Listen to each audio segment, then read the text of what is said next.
19 साल का आम युवा अमूमन इस उम्र में पार्टी या हैंगआउट में ही मशगूल रहता है, लेकिन नागपुर शहर का एक युवा इस उम्र में पैदल ही दुनिया को बचाने निकला है। नाम है रोहन अग्रवाल।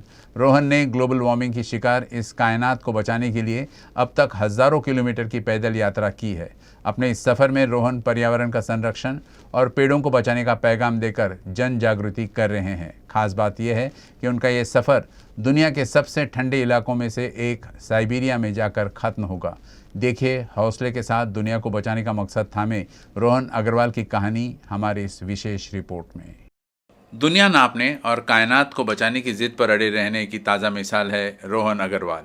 नागपुर शहर के रहने वाले रोहन की उम्र महज 19 साल है। आजकल इस उम्र में युवा पार्टी और हैंगआउट में बिजी रहता है, लेकिन इसी उम्र में रोहन ने दुनिया को बचाने का बीड़ा उठाया है। पर्यावरण का संरक्षण, पेड़ों को बचाने, प्लास्टिक का उपयोग नहीं करने जैसे तमाम संदेशों का पैगाम झोली में समेटकर रोहन देश भर की पैदल यात्रा कर रहे हैं। जेब में सिर्फ 2500 रुपये और पीठ में बैग रखकर 19 साल के रोहन के सफ़र की शुरुआत बनारस से हुई।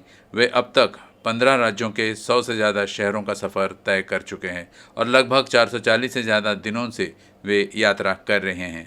तो मैं 440 डेज से अपनी यात्रा कर रहा हूँ। साथ ही 12 स्टेट और 3 टेरिटरीज घूम चुका हूँ मैं। ये अपनी यात्रा में गुरुकुल के प्रोसीजर से समझकर और सीख कर कर रहा हूँ मैं। साथ ही लोगों को इंसानियत जिंदा है, भाईचारा, ह्यूमैनिटी स्टिल एग्जिस्ट, उसका संदेश देता हूँ। क्योंकि बहुत सारी चीज़ें मैं समझा जब मैं अपने होम टाउन में था।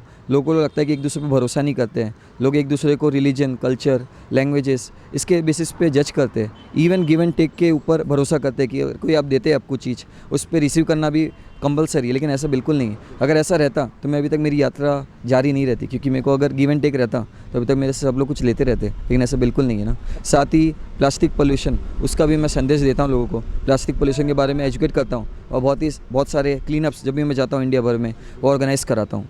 दरअसल रोहन गुरुकुल शिक्षण पद्धति से काफ़ी प्रभावित है। यहीं से उनमें भारत भ्रमण की इच्छा जागी। साथ ही दुनिया भर में बढ़ते क्लाइमेट चेंज की घटनाओं ने उन्हें दुनिया को बचाने के लिए सोचने पर मजबूर कर दिया।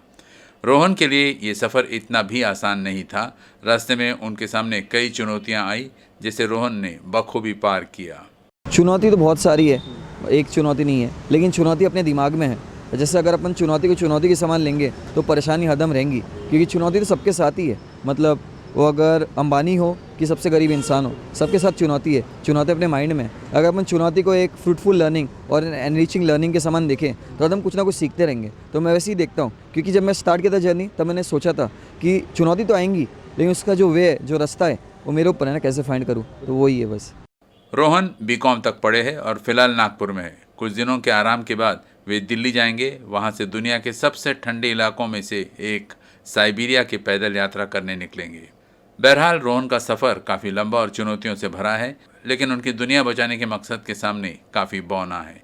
जितेंद्र खापरे के साथ फैजल खान, यूसीएन न्यूज़, नागपुर।